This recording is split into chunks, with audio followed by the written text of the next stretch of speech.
가사 하나하나가 오늘 우리 예배 가운데 우리의 영혼의 고백이 될 수 있었으면 좋겠습니다.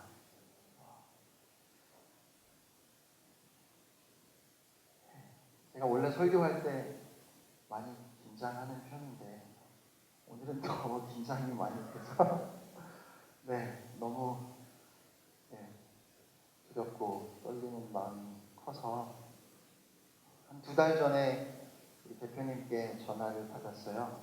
집회의 말씀을 좀 전해달라고. 그래서 옛날부터 제가 신학생 때부터 어딘가에서 말씀을 전해달라는 요청이 오면 설교자는 거절하지 않는 거라고 그렇게 배웠기 때문에 가겠습니다 했는데, 그리고 나서부터 며칠 지나지 않아서 좀 더 기도해 봤어야 되는데 하는 마음이 크더라고요, 제 마음에.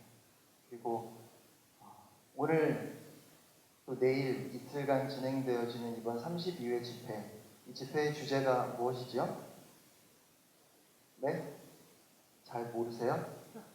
네. 집회의 주제가 무엇일까요? 내 삶의 목적. 그리고 고린도전서 10장 말씀을 하나님께서 우리에게 주셨습니다. 그 말씀 먼저 함께 읽겠습니다. 고린도전서 10장 31절로 33절 말씀입니다. 다 같이 큰 소리로 함께 읽겠습니다. 시작. 그러나 여러분은 먹든지 마시든지 무엇을 행하든지 모든 것을 하나님의 영광을 위해 하십시오.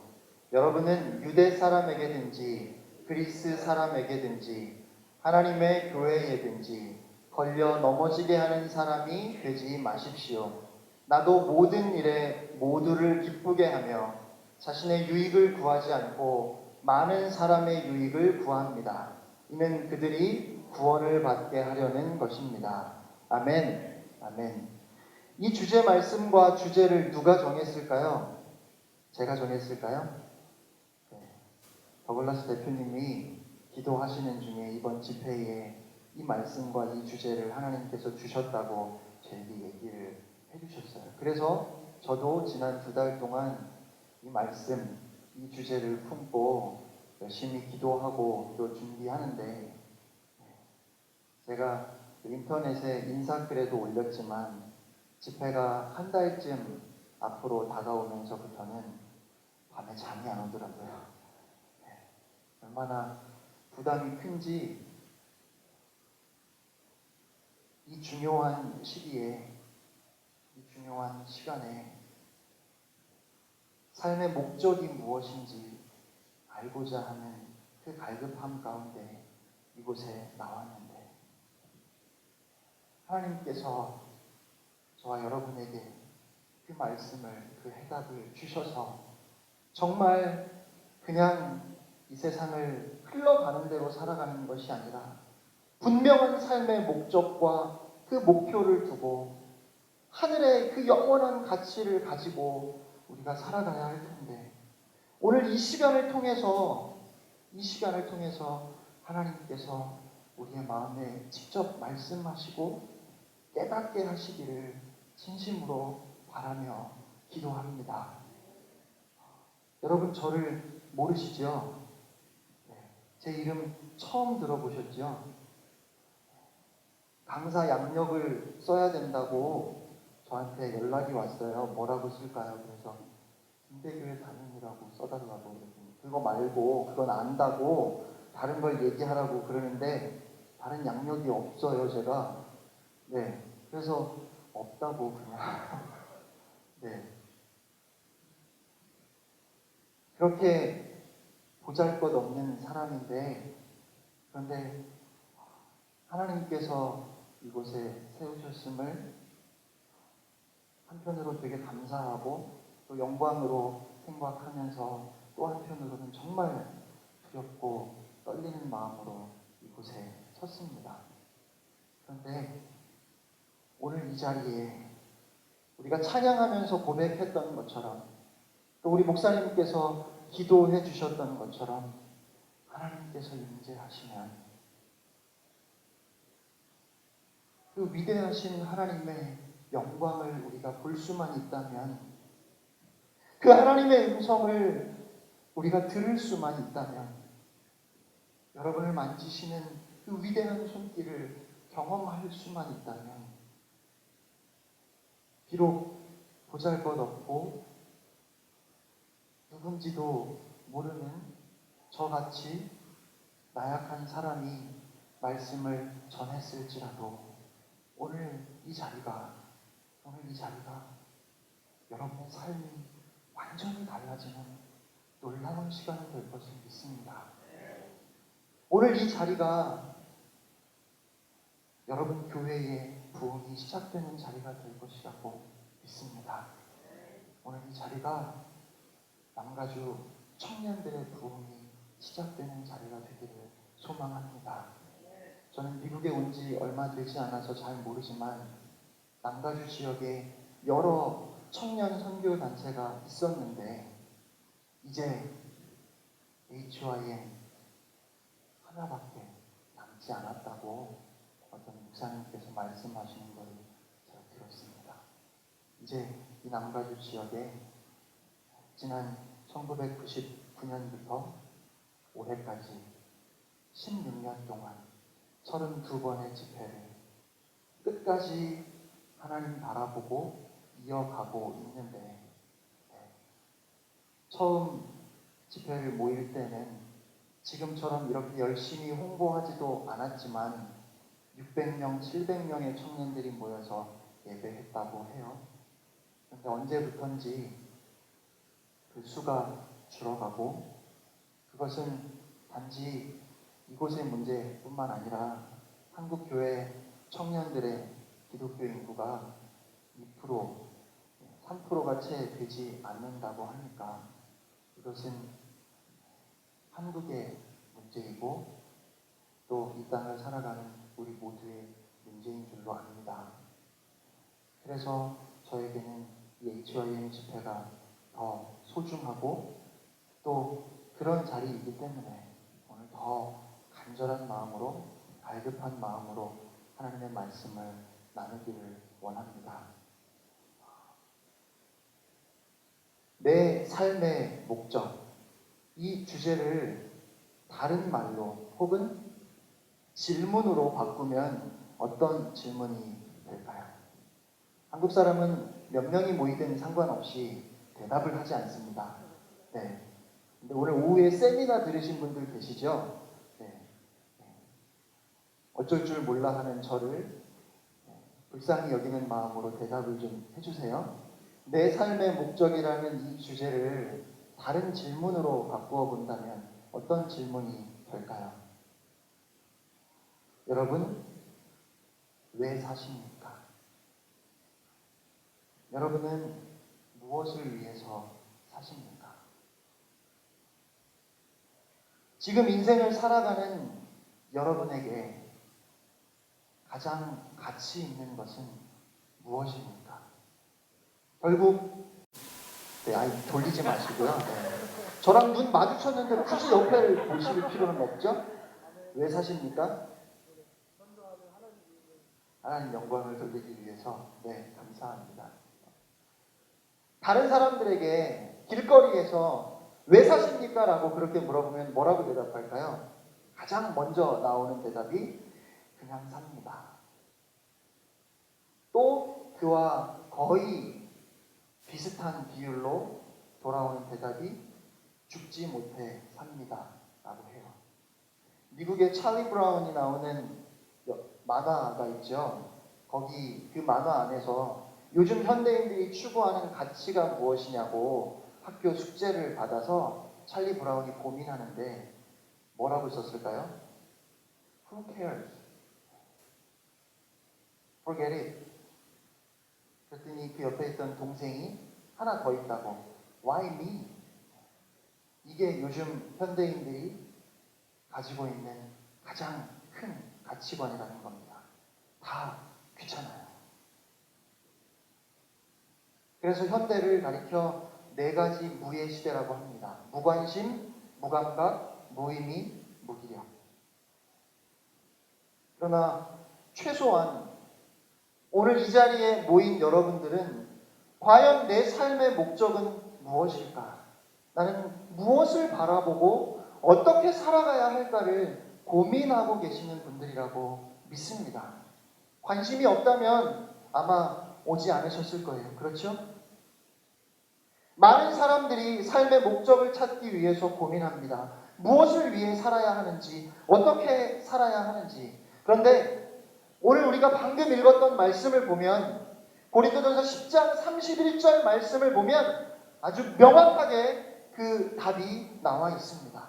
먹든지 마시든지 무엇을 하든지 하나님의 영광을 위해서, 하나님의 영광을 위해서. 혹시 이 말씀이 이해가 잘 안 된다거나 이 말씀이 너무 어렵다는 생각 하시는 분 계십니까? 안 계시죠? 어려운 말이 하나도 없습니다. 아주 명확하고도 간단한 말입니다. 하나님의 영광을 위해서. 여러분이 다 이해하셨다고 하면 설교를 여기서 마쳐도 될까요? 안 되겠죠? 하나님의 영광을 위해서 살라는 이 말씀이 어렵지는 않은데, 이 말씀이 이해가 안 되는 것은 아닌데, 그런데 우리 안에 굉장히 심각하게 이 말씀과 부딪히는 문제들이 있습니다. 어떤 문제가 있을까요? 첫째로, 우선 그렇게 살고 싶지 않아요. 하나님의 영광을 위해서 살고 싶지가 않다는 말입니다. 이 말씀을 들으면 이런 생각이 들어요. 하나님의 영광을 위해서 살라고? 그러면 이제 나의 좋은 시절은 끝났구나. 나의 행복은 끝났구나. 왜요? 내가 하고 싶은 것, 내가 원하는 것 하면 안 되는 거잖아요. 그런 거 못 하잖아요. 그렇죠? 나는 하고 싶은 것도 많고 해보고 싶은 거 너무너무 많은데 뭐든지 심지어 먹고 마시는 것까지 하나님의 영광을 위해서 해야 한다면 다 포기해야 되잖아요. 그렇게 살겠다고 하면 선교사 되라고 하실 것 같단 말이죠. 그래서 이 말이 이해가 안 되는 것은 아닌데 그렇게 살고 싶지 않아요. 또 하나 아주 심각한 문제가 있는데, 그래, 내가 하나님의 영광을 위해서 살아야지 라고 결심하고 보니까 여러분, 도대체 어떻게 사는 것이, 먹든지 마시든지 다 하나님의 영광을 위해서 사는 걸까요?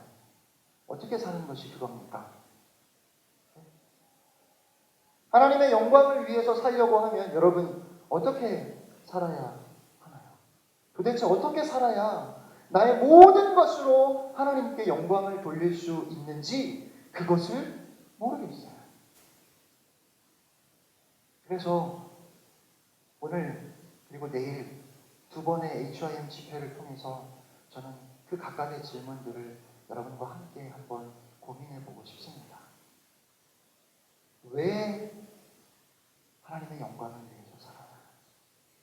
그리고 내일은 그러면 하나님의 영광을 위해서 산다는 것이 구체적으로 우리의 삶에 있어서 프랙티컬하게 무엇이, 어떠한 삶이 하나님의 영광을 위해서 사는 삶인 건지 그것을 살펴보려고 해요.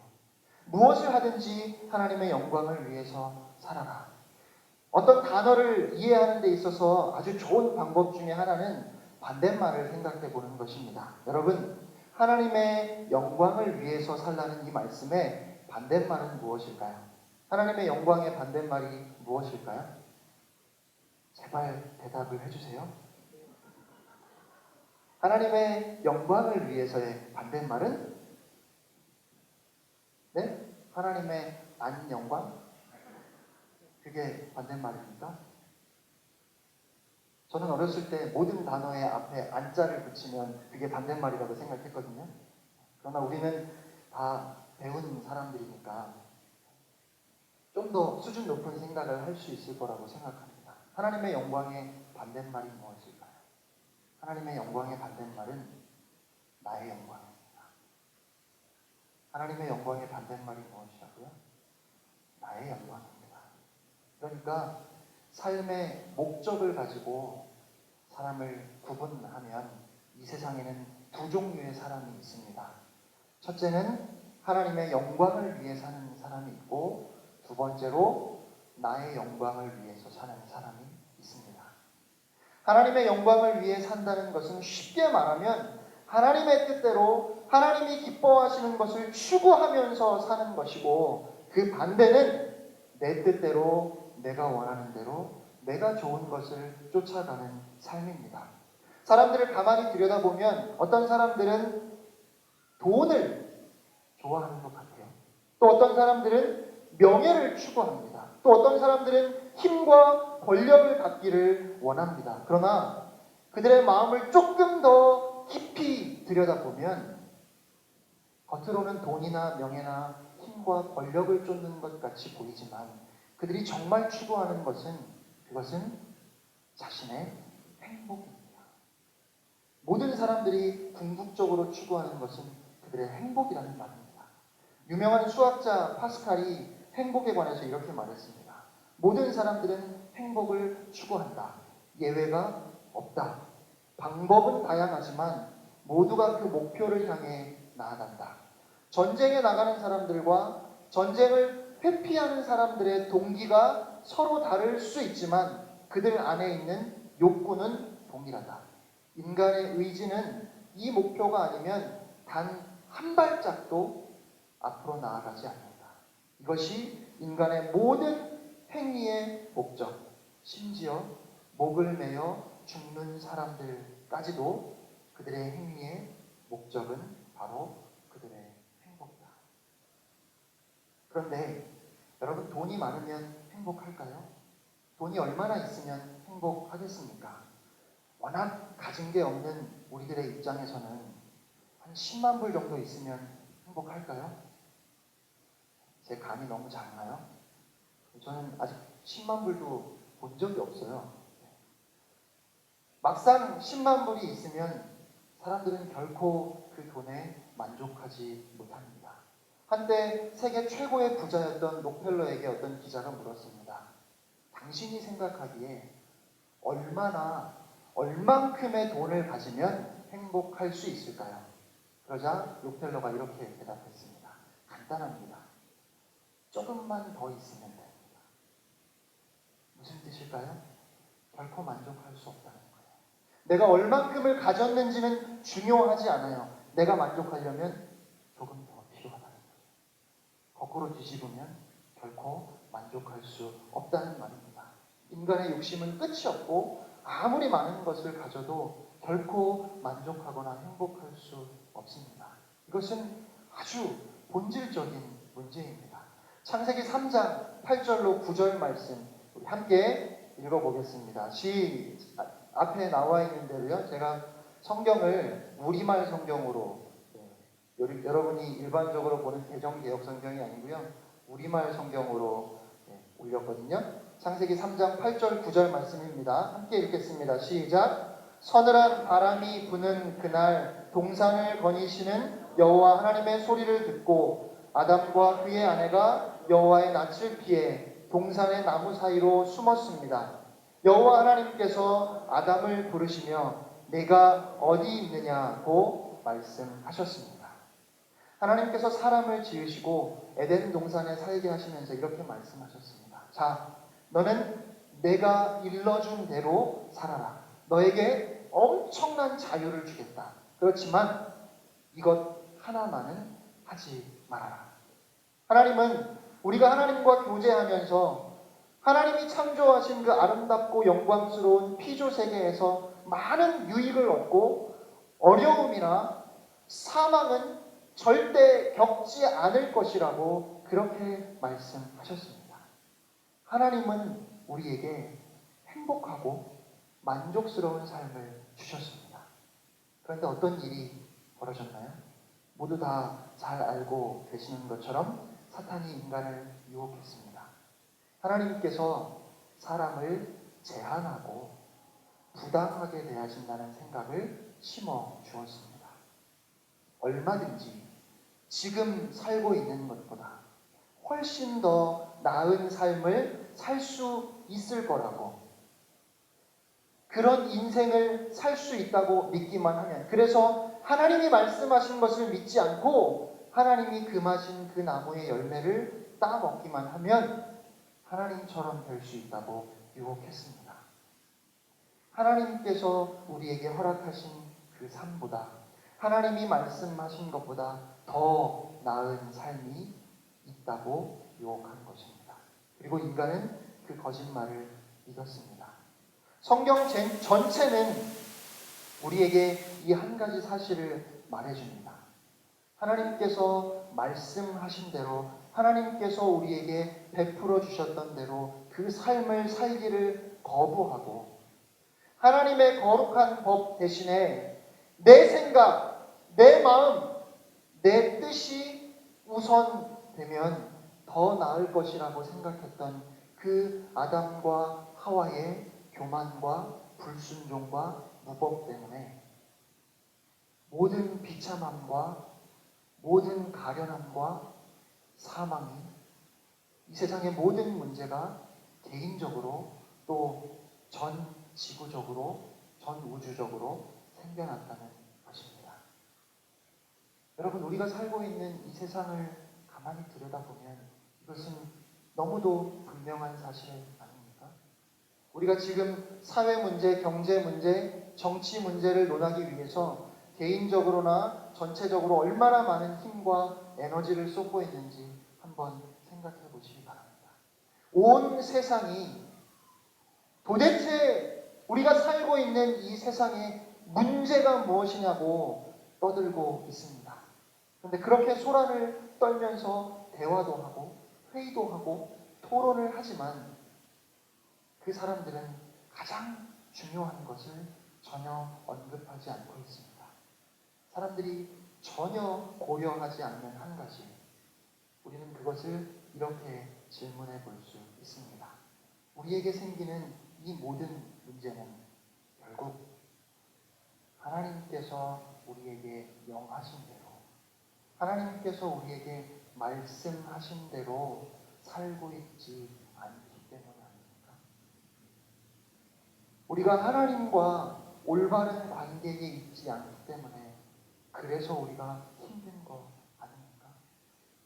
우리의 문제는 아담이 오래전에 범했던 그 오류를 계속해서 되풀이하고 있는 것입니다.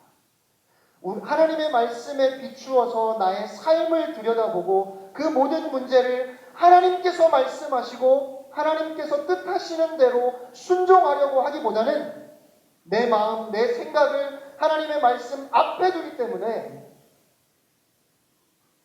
그래서 문제가 생기는 것이고, 그래서 아무런 문제도 해결할 수 없는 것입니다. 우리는 우리의 생각을 따라서 살아갑니다. 때로는 그 문제가 환경 탓이라고 말합니다. 그러나 사실은 그렇지 않습니다. 내가 고통당하는 이유는 내가 하나님의 말씀에 순종하지 않기 때문입니다. 하나님께서는 하나님의 말씀을 성경을 통해서 아주 명확하게, 분명하게 우리에게 말씀하셨습니다. 우리의 삶을 향한 하나님의 뜻은 아주 간단합니다. 하나님의 말씀대로 살아가라는 겁니다. 그런데 여전히 우리는 내 생각, 내 뜻대로 하고 싶어 하고 내가 원하는 대로 하겠다고 고집을 부립니다. 여러분, 진지하게 이 시간에 한번 생각해 보세요. 여러분, 하나님을 믿으십니까? 정말 하나님을 믿으십니까? 여러분이 믿는 하나님 어떤 분이십니까? 하나님이 어떤 분이십니까? 하나님을 믿는다고 말씀하셨잖아요. 하나님이 어떤 분인지도 모르는데 어떻게 하나님을 믿어요? 여러분이 믿는 그 하나님 어떤 분이십니까? 하나님 어떤 분이시죠? 온 우주 만물을 창조하신 분이시고, 하나님은 선하신 분이시고, 하나님은 거룩하신 분이시고, 하나님은 의로우신 분이시고 하나님은 살아계신 분이시고 하나님은 불가능이 없으신 전능하신 분이십니다. 그리고 하나님은 사랑이십니다. 우리를 사랑하셔요. 그러면 온 우주 만물을 창조하셨고 여러분을 지으셨고 사랑이신 하나님께서 여러분이 행복하기를 원하시고 그래서 우리가 어떻게 살아야 할지를 하나님께서 말씀해 주셨는데 그 말씀에 순종하고 하나님의 말씀대로 사는 것보다 여러분의 생각대로 사는 것이 그것이 더 행복하겠느냐는 말입니다. 결국 우리의 삶의 목적에 있어서 우리가 하나님의 말씀대로 살 것인지 아니면 여전히 내가 원하는 대로 내 생각대로 살 것인지 이것을 구분하는 것은 본질적으로 여러분이 정말 하나님을 믿는지 믿지 않는지 그것을 결정하는 겁니다. 정말 우리가 하나님을 믿는다면 하나님의 말씀, 하나님의 계획, 하나님의 뜻, 그 하나님의 지혜와 우리의 생각과는 비교할 수 없잖아요. 여러분은 여러분의 생각을 신뢰할 수 있으십니까? 저는 제 생각이 하루에도 수십 번 바뀌어요. 우리의 감정을 신뢰할 수 있습니까? 없잖아요. 여러분은 여러분의 인생에 한 치 앞도 내다보지 못하잖아요.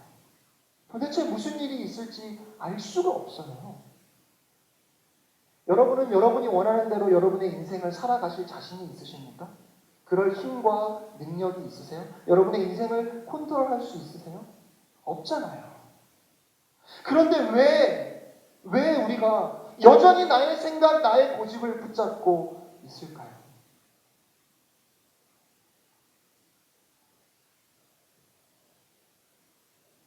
하나님께서 우리를 사랑하시는 그 하나님께서 우리가 어떻게 살아야 할지, 어떻게 살아야 우리가 행복할 수 있을지 그것을 다 아시는 전지하신 하나님께서 우리에게 알려주셨다는 말입니다.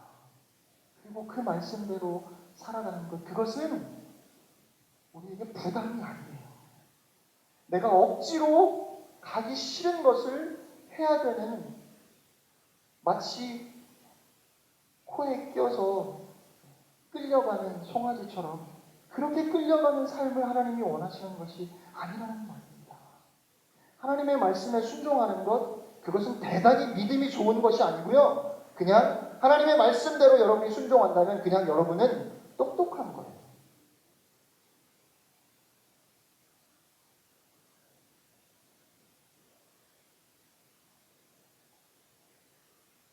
여러분은 여전히 여러분이 원하는 대로 살고 싶으십니까? 그래도 포기 못하시겠습니까? 아무것도 포기할 필요가 없어요. 하나님의 말씀에 순종한다는 것은 답을 찾는 것일 뿐입니다. 또 문제가 하나 더 있습니다. 창세기 2장 16절, 17절 말씀. 네, 함께 한번 읽어보겠습니다. 창세기 2장 16절, 17절 시작. 너는 이 동산의 각종 나무에 그러나 선과 악을 알게 하는 나무의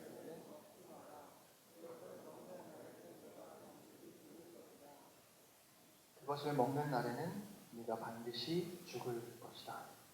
사람들이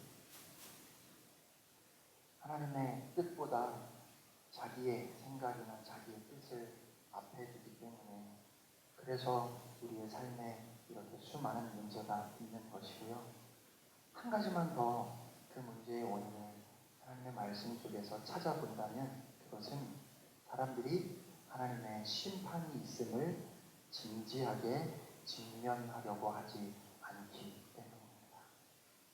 하나님은 처음부터 아담과 하와가 에덴 동산에서 그들의 삶을 시작할 때 처음부터 아주 명확하고 분명하게 말씀하셨습니다. 그러나 선과 악을 알게 하는 나무의 열매는 먹지 말아라. 그것을 먹는 날에는 네가 반드시 죽을 것이다. 하나님은 사람들에게 하나님의 심판에 대해서 분명하게 밝히셨습니다. 인간은 그런 하나님께 어떠한 변명도 할 수 없습니다. 하나님은 인간의 창조주로서 그럴 권리가 있으시기 때문입니다.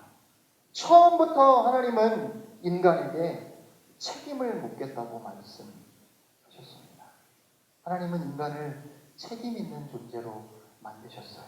그것은 하나님의 속성 중에 일부를 하나님께서 우리에게 주셨기 때문입니다. 하나님은 하나님의 마음을 이해할 수 있도록 사람을 지으셨고 또 그것 때문에 사람을 하나님의 법, 하나님의 말씀 아래 두셨습니다. 하나님은 사람들에게 책임을 물으시고 심판이 있을 거라고 그렇게 명확하게 공표하셨습니다. 우리는 이곳에 모여있는 우리 모두는 단 한 사람의 예외도 없이 어느 날 반드시 하나님의 음성을 듣게 될 겁니다. 그 음성은 이렇게 들려올 겁니다. 아담아, 네가 어디 있느냐? 하나님께서 저의 이름을 부르실 것이고 하나님께서 여러분의 이름을 명확하게 부르실 것입니다. 그리고 이렇게 물으실 겁니다. 너는 내가 준 인생으로 무엇을 했느냐?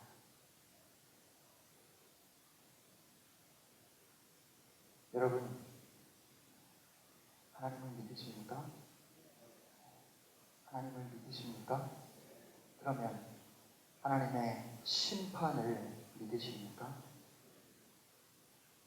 왜 아멘 소리가 아까보다 적죠? 하나님의 심판을 믿으십니까? 정말 믿으세요? 그러면 이렇게 살면 안 되잖아요. 여러분이 심판하시는 하나님 앞에 서게 될 거라는 말입니다. 여러분이 예수님을 얼굴과 얼굴로 대면하며 만나게 될 거라는 말입니다. 여러분 그날 예수님께 뭐라고 인사하실 거예요? 처음 뵙겠습니다. 이렇게 인사하실 거예요? 말씀 많이 들었습니다. 이런 인사의 특징이 무엇인지 아십니까? 상대방은 이 사람을 모른다는 거예요. 여러분이 예수님을 만난 그날 처음 뵙겠습니다. 말씀 많이 들었습니다. 혹은 정말 용기를 내서 예수님 하고 인사했는데 누구니? 내가 너를 도무지 알지 못하겠구나. 주님 앞에서 이렇게 엄청나게 무서운 말씀을 듣게 된다면 그때는 후회해도 있습니다. 그런데 그렇게 주님 앞에 서는 그날은 반드시 옵니다. 우리 모두에게 틀림없이 임합니다. 우리는 반드시 하나님 앞에 서야 하고 하나님의 심판을 받아야 한다는 말입니다. 로마서 3장 23절 말씀 다시 우리 한번 함께 읽겠습니다. 로마서 3장 23절 말씀입니다. 시작. 모든 사람이 죄를 지었으므로 하나님의 영광에 이르지 못합니다. 모든 사람이 죄를 지었으므로 하나님의 영광에 이르지 못합니다. 이것은 성경에서 가장 중요한 선언 중에 하나라고 할 수 있습니다. 고린도전서 10장 31절에서는 너희가 먹든지 마시든지 무엇을 하든지 하나님의 영광을 위해서 하라고 하셨잖아요. 그렇죠? 그런데 지금 보면 로마서 3장 23절 말씀을 보니까 아무도 하나님의 영광에 이룰 수 없다는 겁니다. 무엇이 맞을까요? 하나님의 영광을 위해 살 수 있습니까? 아니면 하나님의 영광에 이룰 수 없습니까? 무엇이 맞겠습니까? 당연히 둘 다 맞습니다. 왜요? 하나님의 말씀이잖아요. 이 모순되는 말씀, 모순되는 것처럼 보이는 이 말씀, 모든 사람이 죄를 범하였음에 하나님의 영광에 이를 수 없다는 말씀과 너희가 먹든지 마시든지 무엇을 하든지 다 하나님의 영광을 위해서 하라. 이 말씀, 이 두 말씀 사이에, 그 사이에 예수 그리스도의 십자가가 있습니다. 이 세상에 그 누구도 하나님의 영광 앞에 나아갈 수 없고 감히 하나님께 영광을 돌리는 삶을 살 수 없습니다. 우리는 다 죄를 지었고 하나님의 영광에 이를 수 없는 사람들이라는 말입니다. 이 진리는 성경 전체를 통해서 관통하고 있습니다. 열왕기상 8장 46절 말씀을 보면 죄를 짓지 않는 사람이 없으니, 시편 143편 2절 말씀을 보면 주의 눈앞에는 의로운 인생이 하나도 없습니다. 전도서 7장 20절 선을 행하고 전혀 죄를 범하지 않은 의인은 세상에 없다. 우리는 다 양 같아서 그릇 행하여 각기 제 길로 갔거늘. 구약 성경의 저자들은 인간이 죄인임을 선언하는데 조금도 주저하지 않았습니다. 이 진리를 부인하려면 우리는 성경의 증언을 부인해야 하고 인류 역사를 부인해야 하고 또 우리 스스로 우리의 마음속에 있는 그 악한 생각과 말과 행위를 전부 다 부인해야 합니다. 그래서 사도 요한은 우리가 죄인임을 부인하는 것은 하나님을 거짓말쟁이로 만들고 내가 하나님과 아무런 상관이 없다는 것을 스스로 입증하는 것이라고 그렇게 지적했습니다. 여러분 오늘 아침에 일어나셔서 거울을 보셨습니까? 안 보셨어요? 네. 그냥 이렇게 뵈면 보신 분들도 계신 것 같고 정말 안 보신 분들도 계신 것 같고 거울을 보면서 어떤 생각을 하셨습니까? 참 잘생겼다. 어머 너무 예뻐. 뭐 이런 생각하셨어요? 아니면 슬쩍 눈을 뜨고 거울을 보다가 밤새 엉망진창으로 흐트러진 본인의 모습에 깜짝 놀라셨나요? 거울을 본 사람과 보지 않은 사람의 차이가 무엇일까요? 나의 본 모습을 아느냐 알지 못하느냐의 차이지요. 하나님의 말씀에 우리를 비추어 보면 우리는 우리가 죄인임을 깨달을 수 있습니다. 그런데 그 하나님의 말씀에 진지하게 나를 비추어 보지 않은 사람은 여전히 내가 썩 괜찮은 사람이라고 생각합니다. 만약에 여러분의 머릿속에 있는 생각을 그대로 뽑아서 이 앞에 프로젝트로 싹 보여줄 수 있는 그런 장치가 개발되었다면 제 머리를 공개하겠습니다. 제 생각을 보여주겠습니다 하시는 분 계세요? 그러니까 만약에 그런 장치가 개발되었다면 저부터 도망갈 거고요. 여러분 두 번 다시 저를 보시지 못할 거예요. 사람들을 미워하십니다. 여러분 이 말씀 믿으십니까? 믿으십니까? 제가 요한복음 3장 16절을 보여드렸다면 아멘 소리가 훨씬 컸을 텐데 왜요?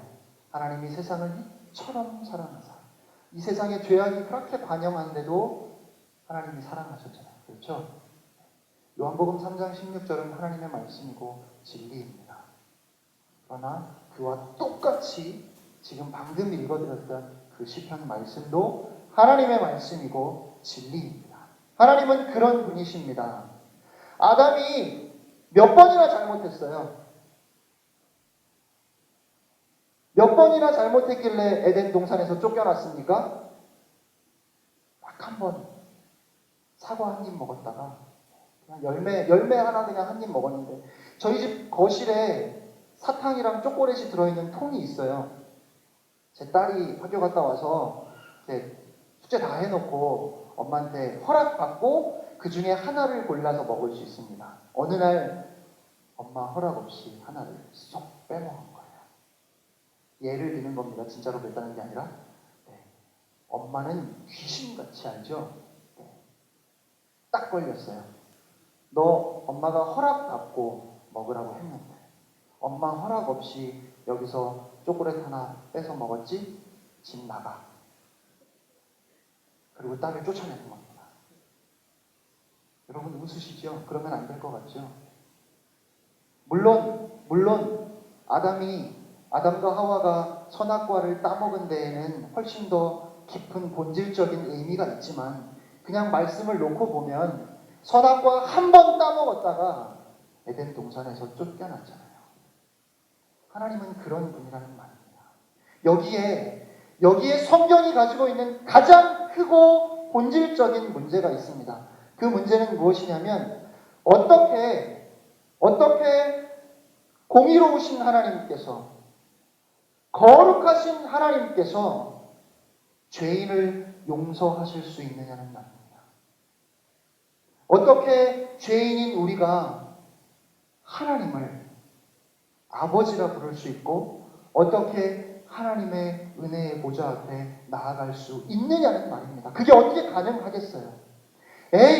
하나님은 전능하신 분이신데 다 하실 수 있죠. 여러분 그렇게 생각하십니까? 그러면 예를 들어서 오늘 이 집회를 마치고 여러분이 집에 돌아갔는데 문을 딱 열었더니 벌써 분위기가 이상해요.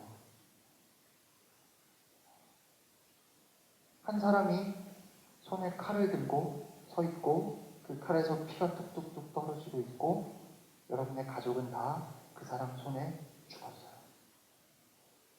여러분의 가족을 다 죽인 이 살인자가 서 있다는 말입니다. 진짜 집에 돌아가야 되는데 이렇게 무서운 얘기를 드려서 죄송하지만 다 생략하고 경찰이 그 사람을 잡아갔습니다. 몇 주 뒤에 재판이 열립니다. 여러분도 당연히 그곳에 있고 이 살인자가 판사 앞에 섰습니다. 그리고 판사가 그 살인자를 향해서 이렇게 말합니다. 나는 자비로운 판사입니다. 나는 인자가 풍성한 판사입니다. 나는 긍휼이 풍성하고 노하기를 더디하는 판사입니다. 나는 용서하는 것을 기뻐합니다. 그래서 나는 이 살인범의 죄를 용서하고 자유롭게 풀어주겠습니다. 그러면 여러분 이 판사를 향해서 뭐라고 말씀하시겠습니까? 사랑이 넘치는 판사야 라고 존경하시겠습니까? 아니죠. 불의한 판사라고 말할 겁니다. 사람들이 저 판사가 타락했다고 수군거릴 겁니다. 살인은 너무 큰 죄인가요? 아니요. 모든 죄를 하나님께서 그냥 용서하실 수 없습니다. 노아를 한번 생각해 보세요. 하나님께서 홍수를 통해서 온 세상을 심판하셨습니다. 그때 당시에 몇 명이나 살고 있었을까요? 문화인류학자들이 계산한 것에 따르면 가장 적게 계산해서 발표한 사람이 35억 정도의 인구가 살았을 거라고 하고요. 최소한 50억 넘는 인구가 살았을 것이라고 그렇게 추정합니다. 그러면 우리는 노아 홍수의 이야기를 생각하면 그 방주 안에 들어갔던 8명만 떠올리잖아요. 그 방주 바깥에 있었던 50억이 넘는 사람들이 다 죽었습니다. 하나님께서 심판하셨어요. 그 중에 분명히 젖먹이 아이도 있었을 겁니다. 하나님은 그렇게 공의로우신 분이세요. 그런데 더 심각한 문제는요. 하나님은 노아 역시 심판하셨어야 해요. 노아도 결코 구원받을 수 있는 사람이 아니었습니다. 모든 사람이 죄를 범하였다고 성경이 분명하게 선언하고 있고 그 모든 사람 속에는 여러분이 이름을 말할 수 있는 성경에 등장하는 그 모든 인물들이 다 포함됩니다. 그러니까 하나님은 노아 역시 심판하셨어야 합니다. 하나님께서 아브라함을 부르셨죠. 아브라함 역시 죄인이었습니다. 그런데 하나님께서 그를 친구라고 부르십니다. 하나님의 자비하심 가운데 아브라함에게 복을 주셨습니다. 그러나 사실 하나님은 아브라함을 정죄하셨어야 합니다. 이스라엘 민족을 하나님께서 택하셨습니다. 그들은 의심하는 자들이었고 그들은 우상을 숭배했습니다. 이스라엘 민족은 다 죽었어야 합니다. 그런데 그들에게 하나님께서 자비를 베푸셨습니다. 하나님이 다윗을 택하여 부르십니다. 그런데 여러분이 잘 아는 것처럼 다윗은 간음을 행했고 자기에게 충성했던 우리아를 죽이고 그의 아내 바세바를 취했습니다. 다윗은 당연히 하나님께 버림받아야 마땅합니다. 이러한 이야기가 성경을 보면 계속해서 반복되고 반복됩니다. 마귀는 고소하는 자, 비난하는 자, 정죄하는 자입니다. 마귀는 하나님의 백성을 고소하고 비난할 뿐만 아니라 하나님을 향해서도 비난합니다. 하나님의 정의가 어디에 있습니까? 하나님의 공의가 어디에 있습니까? 이 열매를 먹으면 정령 죽이겠다고 하시지 않았습니까? 아담은 죽어야 합니다. 노아, 그도 역시 죽어야 합니다. 방주는 있어서는 안 되고 하나님은 절대로 저들을 구원하실 수 없습니다. 아브라함, 하나님께서 그를 친구라고 부르십니까? 그는 거짓말쟁이입니다. 그가 그의 아내를 위험에 빠지게 했습니다. 그리고 그는 절대로 전적으로 당신을 신뢰하지 않았습니다. 다윗, 당신이 그를 아들이라고 부르십니까? 그가 당신의 마음에 합한 자입니까? 그는 살인자입니다. 사탄은 계속해서 하나님을 향해서 고소하고 또 비난합니다. 하나님, 당신이 공의로우신 분이라면 어떻게 저들을 의롭다 하실 수 있습니까? 그런데 2000년 전에 하나님께서 그 모든 질문에 대답하셨습니다.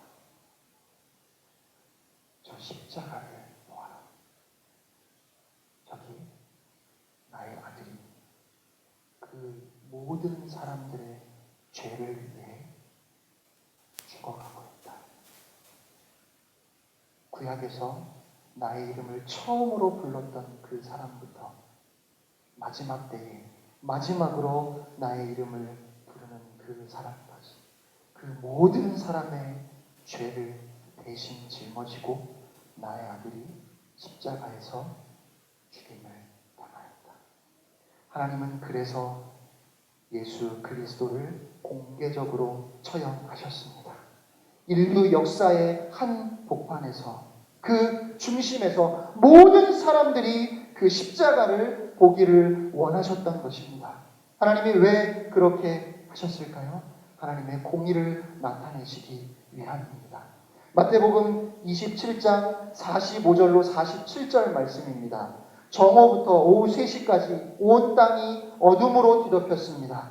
오후 3시쯤 되어 예수께서 큰 소리로 엘리 엘리 라마 사박다니라고 부르짖으셨습니다. 이것은 나의 하나님 어찌하여 나를 버리셨습니까? 라는 뜻입니다.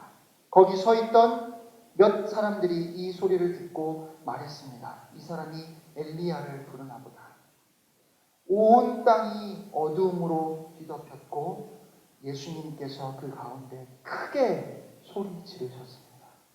십자가에 달려있는 예수님은 십자가 처형이라고 하는 것이 사람이 숨을 쉬지 못하게 해서 결국 질식해서 죽게 하는 처형입니다.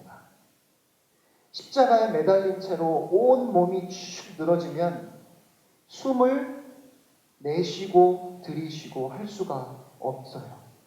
더욱이 그 전에 이미 채찍에 맞으셨고 가시면류관을 쓰신 예수님, 그 전날부터 이리저리 끌려다니면서 불의한 재판을 받으셨던 예수님. 도무지 숨 한 번 내쉬는 것도 힘드신데 그곳에서 엘리 엘리 라마 사박다니 나의 하나님 어찌하여 나를 버리셨습니까? 라고 소리치셨다는 말입니다. 왜 그렇게 소리치셔야 했습니까? 성경을 보면 예수님께서 하나님을 나의 하나님이라고 부르셨던 적이 없어요. 복음서를 보면 예수님은 늘 하나님을 부를 때 아버지라고 부르셨어요. 그런데 오늘 이 말씀에서만 유일하게 나의 하나님이라고 그렇게 부르십니다. 왜요? 지금 예수님께서 우리를 대신해서 하나님께 외치는 것이기 때문에 그렇습니다. 죄인의 몸으로 우리의 모든 죄를 다 짊어지고 나의 하나님 어찌하여 나를 버리셨습니까? 라고 그렇게 외치시는 거예요. 하나님은 정말로 예수님을 버리셨어요. 하나님은 정말로 예수님을 짓밟으셨습니다. 정령 죽으리라 말씀하셨던 그 말씀을 끝내 이루셨어요. 우리가 받아야 할 그 모든 죄의 싹을, 그 모든 하나님의 진노를 십자가에서 예수님께서 다 받으셨다는 말입니다. 그리고 이제 그 하나님의 모든 진노를 다 받으시고 다시 이제는 아들로서 하나님을 부르십니다. 아버지, 나의 영혼을 아버지의 손에 맡깁니다. 그리고 예수님은 선언하셨습니다. 다 이루었다. 영어 성경을 보면 It is finished. 무엇이 끝났다는 말입니까? 하나님의 진노가 끝났다는 말입니다. 우리에게 내려야 했던 그 하나님의 진노, 징벌이 다 끝났다는 말입니다. 그리고 그렇게 십자가에서 예수님이 숨을 거두셨을 때 하나님은 성전 휘장을 거룩하신 하나님 앞에 나올 수 없어서 우리의 길을 가로막고 있었던 그 성전 휘장을 위로부터 아래로 찢으시고 그리고 우리를 향해서 말씀하셨습니다. 이제 나에게 나아오라. 이제 나의 영광으로 나아오라.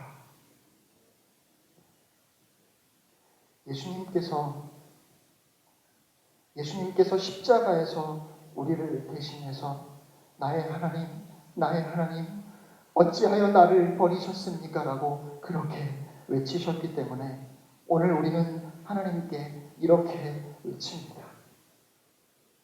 나의 아버지 어찌하여 나를 이렇게 사랑하십니까? 예수님께서 우리를 대신해서 버림받으셨기 때문에 우리는 절대로 하나님으로부터 버림받지 않습니다.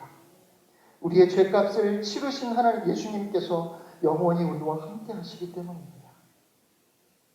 모든 저주가 해결되었습니다. 더 이상 죽음이 우리를 다스릴 수 없습니다. 그런데 문제는 많은 사람들이 여기서 복음을 끝냅니다. 복음이 여기서 끝난다고 생각해요. 아니요, 그렇지 않습니다. 하나님은 그 모든 죄의 문제를 해결하시고 이제 우리가 새로운 삶을 살기를 원하시는 겁니다. 여기서부터 우리의 새로운 삶이 시작됩니다. 그리고 복음은 모든 죄의 문제를 해결할 뿐만 아니라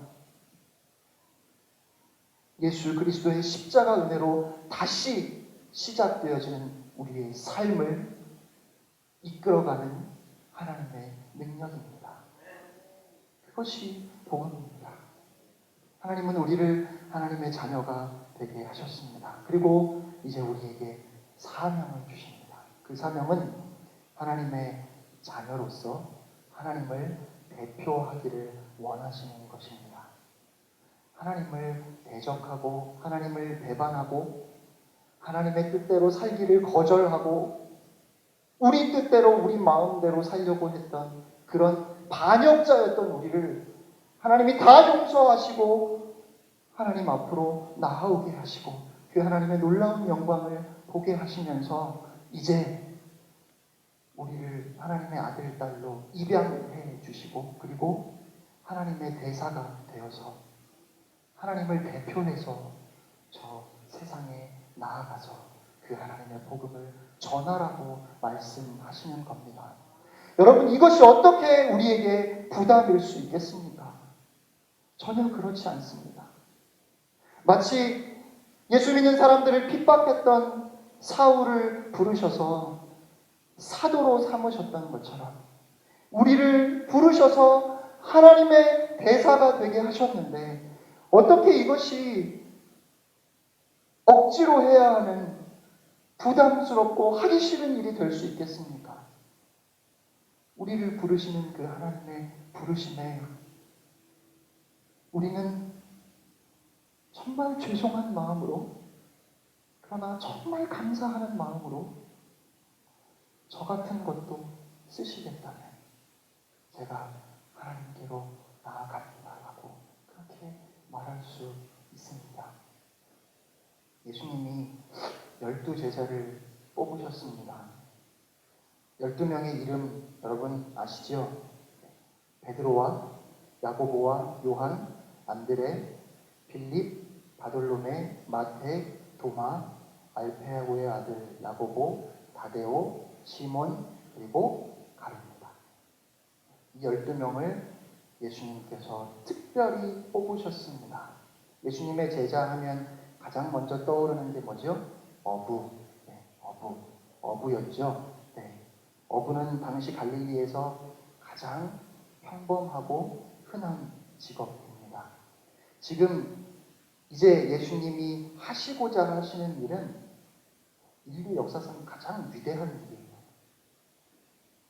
인류의 역사를 완전히 뒤바꾸는 정말 중요한 일이라는 말입니다. 그런데 그 일을 함께 할 제자를 부르시는데 제가 이 말씀을 보면서 순간 교만해지더라고요.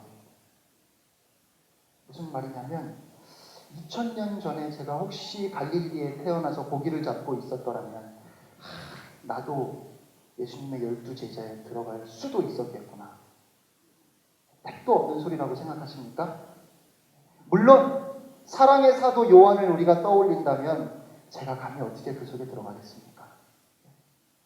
목숨 바쳐 순교했던 야고보를 떠올린다면 제가 감히 어떻게 그곳에 들어가겠습니까? 초대교회 능력의 종 베드로를 생각한다면 그 속에 들어갈 수 없죠. 그런데 예수님이 그 12명을 부르실 때 그 당시에 그 12명을 여러분 한번 떠올려 보세요. 특별한 사람이 없어요. 심지어는 사람들에게 손가락질 받고 사람들이 가까이 하지 않으려고 하는 그런 세리도 그 안에 끼어 있었잖아요. 그러니까 저라고 왜 거기에 못 끼겠습니까? 여러분이라고 왜 예수님의 12제자 속에 못 들어가겠습니까? 예수님이 그런 12명을 부르셨어요. 꽤 오래전에 무한도전에서 쉐어위 댄스라는 프로젝트를 방송했습니다. 너무 오래돼서 기억이 안 나실 수도 있지만 당시에 굉장히 큰 이슈였기 때문에 기억하시는 분들도 계실 거예요. 대한민국의 평균 이하죠. 참 찌질한 그 6명이 몇 달 동안 춤을 배웠어요. 온몸에 멍이 들고 밤을 새워서 스케줄을 소화하면서 그렇게 열심히 춤을 배웠습니다. 스포츠 댄스 그 춤을 추려면 파트너가 필요하잖아요. 파트너는 다 프로페셔널이었어요. 그래서 이 파트너들이 그 사람들을 한 사람 한 사람 가르쳐주고 이끌어주면서 그렇게 몇 달 동안 정말 열심히 힘들게 준비를 했고 그리고 마침내 큰 무대에서 그들이 나아가서 춤을 췄습니다. 틀리기도 했고 또 한편으로 보면 잘하기도 했어요. 아무도 상 못 받았죠. 그런데 그렇게 다 춤을 추고 나서 그동안의 시간들이 떠오르니까 다들 부둥켜 안고 울고 그리고 나서 마지막 인터뷰를 하는데 그 6명이 한결같이 했던 말이 있어요. 그게 뭘까요? 파트너에게 너무 미안하다. 이런 말을 했어요. 파트너가 너무 고맙고 그런데 한편으로 파트너에게 너무 미안하다. 왜요? 그들은 나랑 춤을 춰줄 만한 사람이 아니거든요. 나는 정말 완전히 생초보에 아무것도 할 줄 모르는 보잘것없는 사람이지만 그들은 대한민국을 대표하는 그런 프로페셔널들이었으니까요.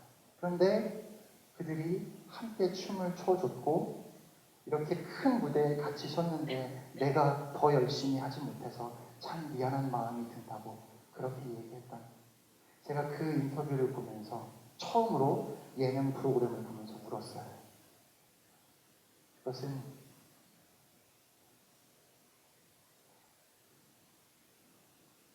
저를 목사로 부르신 예수님 앞에 섰을 때 저도 그런 마음이 들겠다는 생각이 들었거든요.